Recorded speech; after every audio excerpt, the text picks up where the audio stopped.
সমস্ত বিজ্ঞজনেরা দিয়েছেন, তার বিরুদ্ধে তাদের দ্বিধাবোধ লাগে না, লজ্জা লাগে না।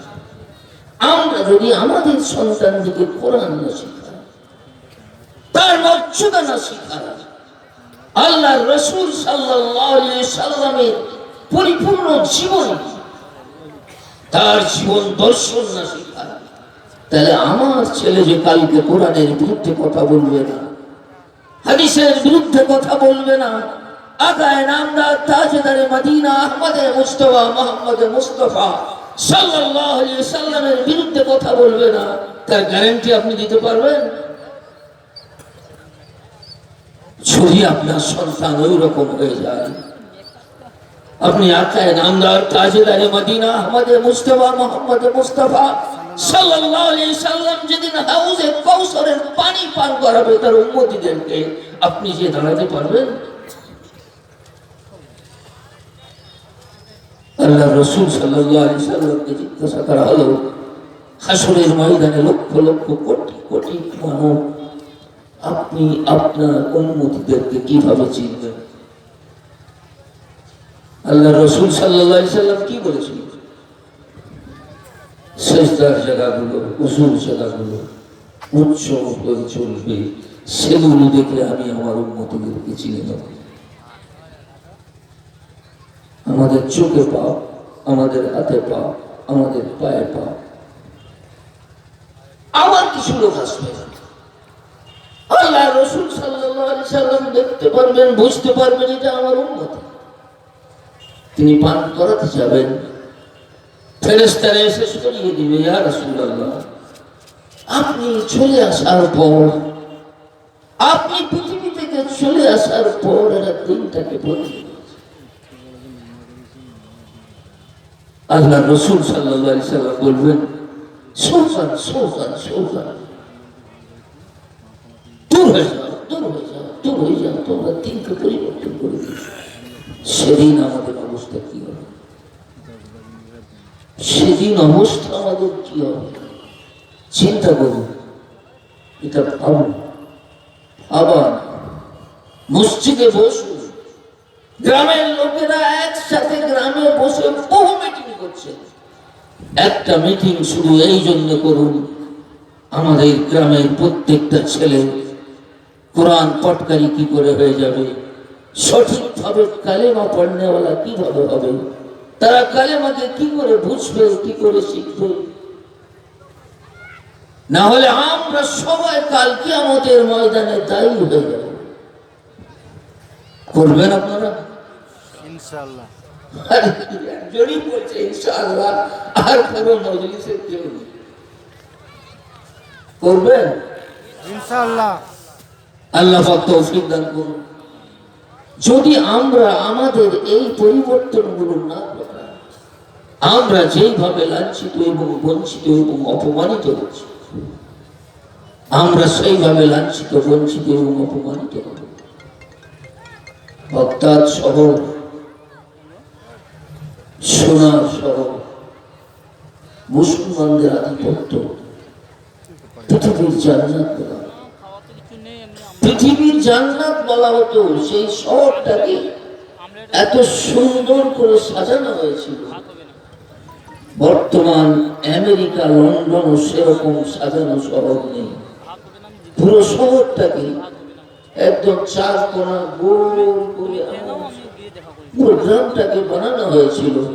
তার সেন্টারে সেন্টারে এত সুন্দর সুন্দর পার্ক তৈরি করা হয়েছিল যে সেই বাগদাদ শহরটাকে বলা হতো যেটা হচ্ছে পৃথিবীর জান্নাত। কিন্তু কোরআন নেই, হাদিস নেই, আমল নেই, নামাজ নেই। তারা কোরআন হাদিস থেকে দূরে সরে গেল। ফল কি? তাতারীদের আক্রমণ হলো, তাতারীদের আক্রমণ হলো।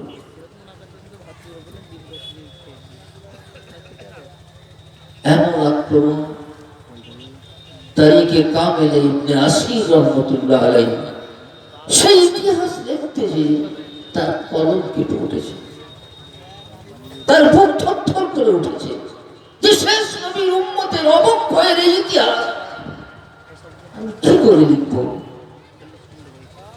এমন ভাবে ধ্বংস করা হলো মুসলমানদেরকে।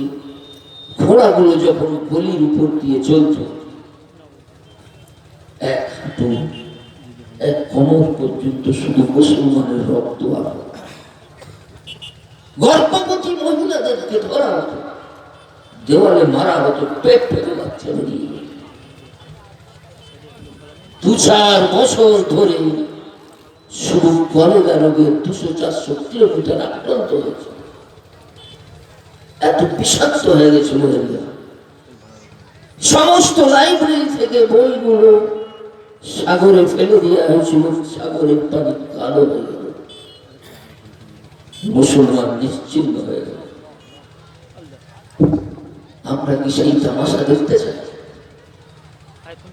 আমরা কি সেই তামাশা দেখতে চাই না? আমাদের পরিবর্তন আমরা আনবো কি ভাবছি আমরা? আরে ভাবুন, চিন্তা করুন, আল্লাহ পাক করতে কমপক্ষে নিয়োগ করুন যে আমরা আমাদের এই বিষাক্ত সমাজটাকে পরিবর্তন করে নবী পাক সাল্লাল্লাহু আলাইহি ওয়াসাল্লামের সুন্নাত তরিকায় আমাদের দেশ চালাবো। আমাদের প্রত্যেকটা সন্তান যেন মসজিদে গিয়ে নামাজ পড়ে, তার জন্য আমরা চেষ্টা করব। ইনশাআল্লাহ আমরা চেষ্টা করব। আর নিয়ত তো করি ইনশাআল্লাহ। না হলে আমাদের উপরে যে অবক্ষয় আসছে, যেই দুর্দিন আসছে, শুধু স্লোগান আর নারা দিয়ে আমরা পরিবর্তন করতে পারবো? আমাদেরকে নিজেদেরকে পরিবর্তন আনতে হবে। তাতারীদের রাজত্ব শুরু হয়ে গেল, মুসলমানদের রাজত্ব শেষ।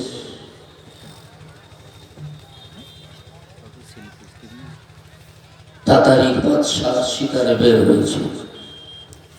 সত্যিকারের ঈমান যদি কলবের মধ্যে থাকে, তার আসর, তার প্রভাব, তার ক্রিয়া প্রতিক্রিয়া দেখুন। ইতিহাস থেকে আমাদেরকে শিক্ষা নিতে হবে। তাতারীদের বাদশাহ আজান শুনতে পাচ্ছে, কেন যখন বলে আজান দিচ্ছে, তাতারীদের বাদশাহ বলছে, আরে এখনো মোল্লা বেঁচে আছে, কে আজান দিচ্ছে? ধরে একজনকে ধরে আনা হলো, দরবেশ মৌলানা জামালউদ্দিন। মৌলানা জামালউদ্দিন বলে, তুমি আজান দিচ্ছিলে? বলে, হ্যাঁ, আমার নামাজের সময় হয়ে গেছে, আমার যদি কর্তান চলে যাবে, আমি আজান দেবো, আমি নামাজ পড়বো।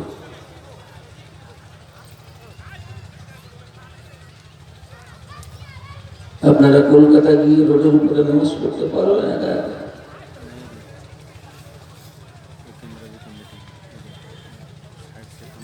তখন তাতারীদের বাদশাহ তার দাড়িটা দেখিয়ে বলছে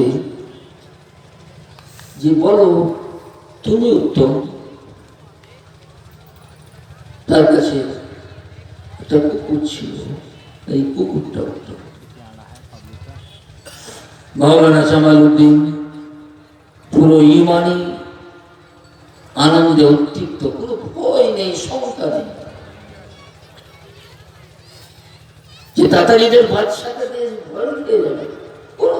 নির্ভীক হয়ে দাঁড়িয়ে আছে, নির্ভীক ভাবে উত্তর দিচ্ছে, আমার কাছে একটা মহামূল্যবান জিনিস আছে, যদি আমি সেই জিনিসটাকে আমার সঙ্গে না নিয়ে যেতে পারি, তাহলে কুকুর কেন, আমি শুয়োরের থেকেও নিকৃষ্ট। ভাই একটু কান দিয়ে শুনবেন, জলসা হুজুর করবেন, আমি একটু চিন্তাধারা একটু বুঝাবার জন্য কথা বলার জন্য এসেছি।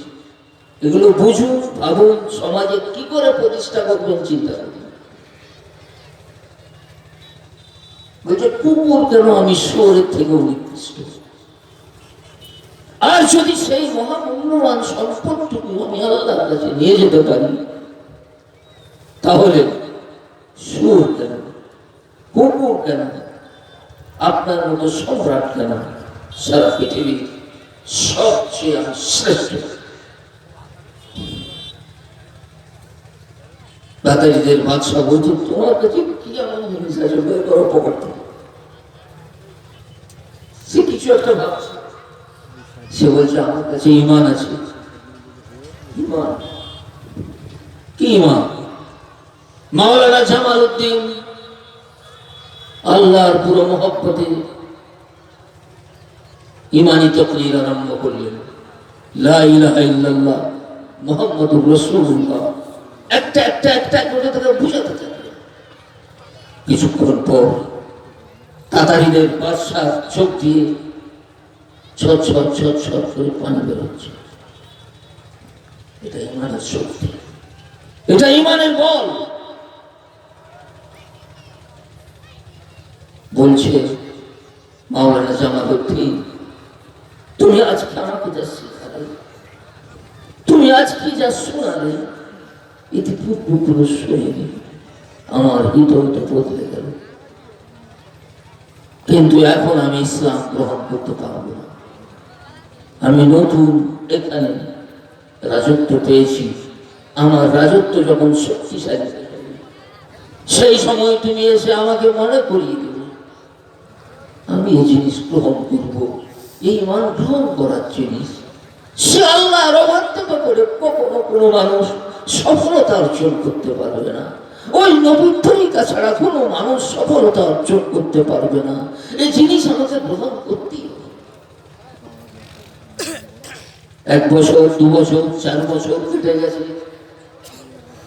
তাতারীদের বাদশাহ রাজত্ব শক্তিশালী হয়ে উঠেছে। এমন সময় তিনি একদিন শুনতে পাচ্ছেন আজান, কে যেন আজান দিচ্ছে। উনি তাড়াতাড়ি ধড়ফড় করে উঠেছে, যে কে ওই লোকটা ডাকে। তার মনে পড়ে গেছে যে কিছুদিন আগে আমি যে মৃগয়ায় গিয়েছিলাম জঙ্গলে, সেই যে আজান শুনেছিলাম, যেই শব্দ শুনেছিলাম, এইটা সেই শব্দ। তার গেট খুলে দিল, তিনি ভিতরে গেলেন। তিনি বলছেন, বাদশাহ সম্রাটকে, আপনার নিশ্চয়ই মনে আছে আমার পিতা মাওলানা জামালউদ্দিন, তার সঙ্গে আপনার জঙ্গলে সাক্ষাৎ হয়েছিল। সেখানে তিনি আপনাকে ঈমানের কথা শুনিয়েছিলেন, লা ইলাহা ইল্লাল্লাহ মুহাম্মাদুর রাসূলুল্লাহ পয়গাম আপনাকে দিয়েছিলেন। আপনি বলেছিলেন কবুল করব। আমি যখন শক্তিশালী হয়ে যাব, এখন আপনার রাজত্ব শক্তিশালী হয়েছে, আমার আব্বা পৃথিবীতে বেঁচে নেই, তিনি আমাকে ওসিয়ত করে দিয়েছিলেন, বাদশার রাজত্ব যখন শক্তিশালী হয়ে যাবে, তাকে লা ইলাহা ইল্লাল্লাহ মুহাম্মাদুর রাসূলুল্লাহ আমার আযান, আমার ফরমান তাকে শোনাবে। আমি সেই জন্য এসেছি। বলে, অতিথি, আমার মনে আছে সব কথা, আপনি অপেক্ষা করুন, কালকে আমি আমার সমস্ত আমি লোমানাদিকে ডাকি। সকলকে ডাকলো, ডেকে বসে কি বলছে, বলা অনেক কঠিন। সবাই অমুসলিম, তাতারি, শক্তিশালী সেই যুগের ক্ষমতা, যে এখনই কিছু কথা বলবো সবাই হইচই করে উঠবে। কিন্তু তাতে বললেন যে আমার মনে একটা জিনিস দাগ কেটেছে, তোমাদের পছন্দ হয় তোমরা কবুল করো, তোমাদের পছন্দ না হয় তোমরা কবুল করো না। আমি কিন্তু সেই জিনিস গ্রহণ করবো। সেই জিনিস ছাড়া মুক্তি নেই, সেই জিনিস ছাড়া পৃথিবীতে আমি শান্তি পাই। সবাই বললেন, কি হুজুর, আপনি কি বলতে চাচ্ছেন? বাদশাহ সম্রাট বলছে, আমি মুসলমান হয়ে যেতে চাই, আমি লা ইলাহা ইল্লাল্লাহ মুহাম্মাদুর রাসূলুল্লাহ পড়ে যেতে চাই।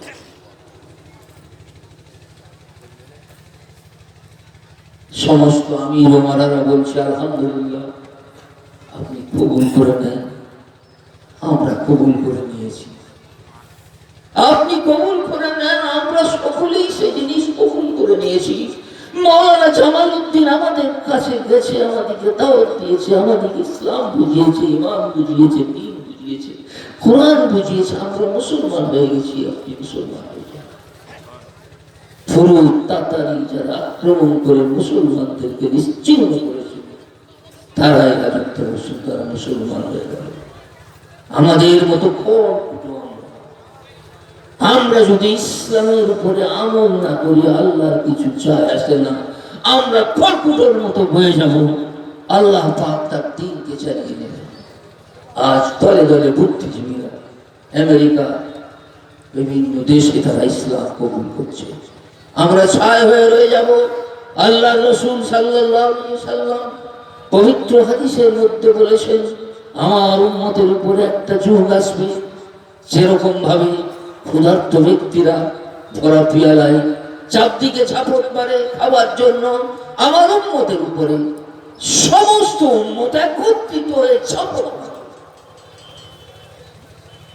সাহাবায়ে কেরাম জিজ্ঞাসা করলেন, ইয়া রাসূলুল্লাহ, সেদিন কি আমরা সংখ্যায় কম হব? আল্লাহর রাসূল সাল্লাল্লাহু আলাইহি সাল্লাম কি কথাটা বললেন শুনুন। আনতুম হিনাইদিন কাসীর ওয়ালাকিন্নাকুম গুসাউন কাগুসাইস সাইল। তোমরা সেদিন সংখ্যায় অনেক হবে, কিন্তু তোমরা নর্দমার খড়কুটো হয়ে যাবে, ইমানে তোমাদের তেজ থাকবে না।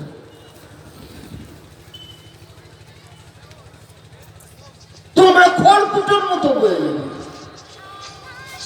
সাহাবায়ে কেরাম জিজ্ঞাসা করলো, কি ইয়া রাসূলুল্লাহ, আমরা সংখ্যায় বেশি হব, তবু আমাদের অবস্থা কেন এমন হয়ে যাবে? আল্লাহ রাসূল সাল্লাল্লাহু আলাইহি সাল্লাম বললেন,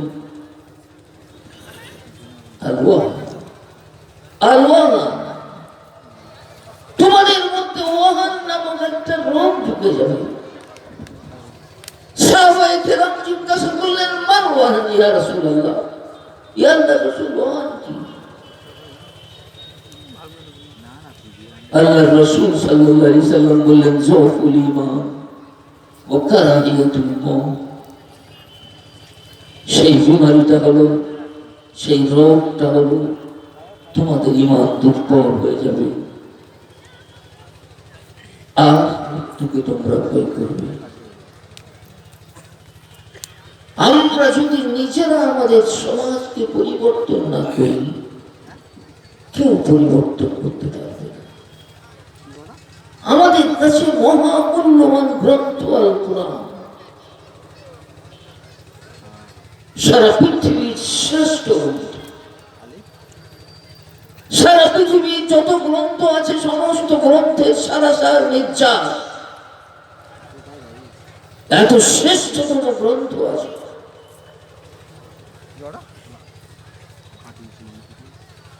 তবু আমরা পৃথিবীতে মাথা তুলে দাঁড়াতে পারছি না, আমরা কোরআন পড়ি না, আমরা কোরআনের উপরে আমাদের আমল নেই, আমরা কোরআন থেকে বঞ্চিত। একজন কোরআনের পাঠকের জন্য কত লোক আমরা চলছি। আমরা সবাই যদি কোরআনের পাঠক হয়ে যায়, সারা পৃথিবী আমাদের দিকে ছুটে আসবে। শ্রেষ্ঠ গ্রন্থ আমরা বলি না, আমরা এর মর্যাদা জানি না। আমাদের সন্তান যদি তাসলিম হয়ে যায়, পড়ার কিছুই নেই। যদি সালমান রুশদি হয়ে যায়, পড়ার কিছুই নেই, সে তো কোরআন বুঝে না। এখন আমাদেরকে কোরআন বুঝতে হবে গেটের কাছে, আমাদেরকে কোরআন বুঝতে হবে মরিস বুখারীর কাছে, আমাদেরকে কোরআন বুঝতে হবে টমাস কার্লাইলের কাছে, আমাদেরকে কোরআন বুঝতে হবে গিবনের কাছে। কি অধঃপতনে আমরা এসে পৌঁছে। বিখ্যাত দার্শনিক কেটে বলছে, কোরআন কোরআন এমন একটা গ্রন্থ, যখন একবার পড়ি একটা জ্ঞানের দরজা আমার সামনে খুলে যায়। আবার যখন দ্বিতীয়বার পড়ি, আবার যখন দ্বিতীয়বার পড়ি, তখন জ্ঞানের আরেকটা অধ্যায় আমার চোখের সামনে ভেসে ওঠে। সেই কোরআনকে যখন আবার তৃতীয়বার পড়ি, জ্ঞানের আরেকটা দিক আমার চোখের সামনে উদ্ভাসিত হয়ে ওঠে। অতঃপর কোরআন আমার অন্তরের মধ্যে ঢুকে যায়, আমি কোরআনের মধ্যে ঢুকে যাই, কোরআন আমার কাছে সম্মান আদায় করে ছাড়ে, আমি কোরআনকে সম্মান জানাতে বাধ্য। মুসলমানের কথা নয়, কিন্তু আমরা কোরআন পড়ি। আমরা মুসলমানকে পড়ি না, তিনি কত গভীর ভাবে এই কোরআন শরীফকে পাঠ করেছে। আমরা মুসলমান, আমরা কিসের মুসলমান? আপনার ঘরে আমল স্প্রে, বিভিন্ন দুধ থাকে, আপনি আলমারিতে তুলে রাখেন। যদি ওই দুধটা শেষ হয়ে যায়, তখন ওই ডাব্বাটা কি হয় বলুন তো?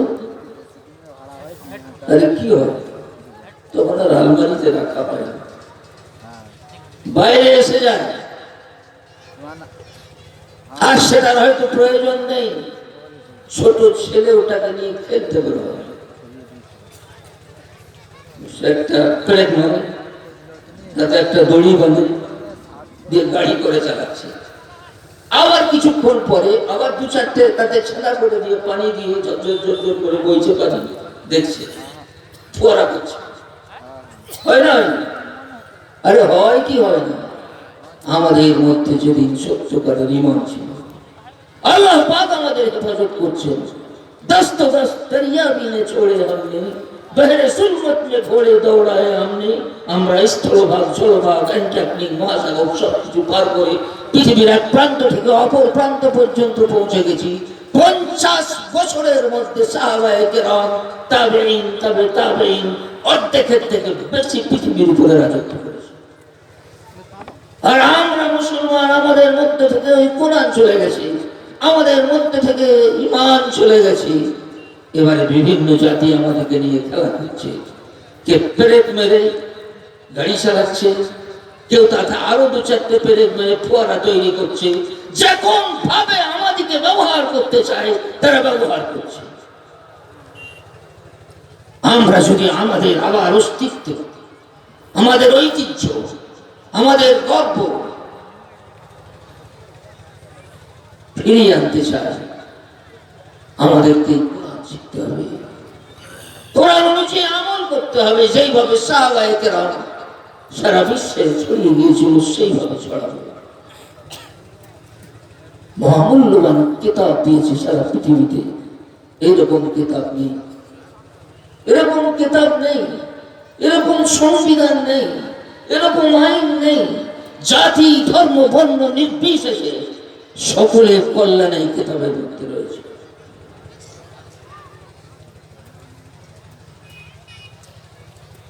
পৃথিবীতে সব থেকে ছড়িয়ে দিয়েছে তলোয়ার জোরে ইসলাম প্রসারিত হয়েছে।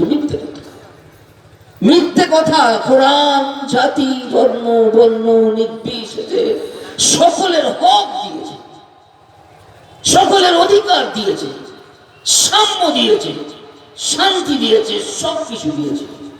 কবি নজরুল ইসলাম কি বলেছে? তুমি চাও নাই ধর্মের নামে গ্লানি কর হানাহানি, তলোয়ার তুমি দাও নাই হাতে দিয়াছ অমর বাণী। তোমার ধর্মের অবিশ্বাসীরে তোমায় ঘৃণা নাহি করে, তাকে ঘৃণা নাহি করে তুমি যে তাদের করিয়াছ ক্ষমা, ঠাঁই দিয়ে নিজ ঘরে। ভিন ধর্মীর পূজা মন্দির ভাঙিতে আদেশ দাওনি হেবি, তবে সাম্যের তরে বিশ্বের পরে উন্নত মনসী।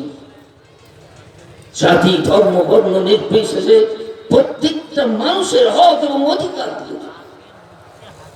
আল্লাহ রাসূল সাল্লাল্লাহু আলাইহি সাল্লাম হাদিস শরীফে বলছেন, কোন অমুসলিম সে যদি মুসলমান রাজত্বে থাকে, আমার কোন উম্মতি যে জিনিস সে বহন করে না, তার ঘাড়ের উপরে জোর করে দিয়ে যদি বহন করে যায়, সে জান্নাতের খুশবু পাবে না। আমি কিয়ামতের দিনে আমার উম্মতের বিরুদ্ধে সে অমুসলিমের পক্ষ হয়ে আল্লাহর কাছে বলবো, ওগো আল্লাহ পাক, আমার এই উম্মতি একজন অমুসলিমের উপরে অত্যাচার করেছিল, আপনি তার বিচার করুন। কোরআন শরীফের সামনে জাতি, ধর্ম, বর্ণ নির্বিশেষে সবের সাথে ভালো ব্যবহার।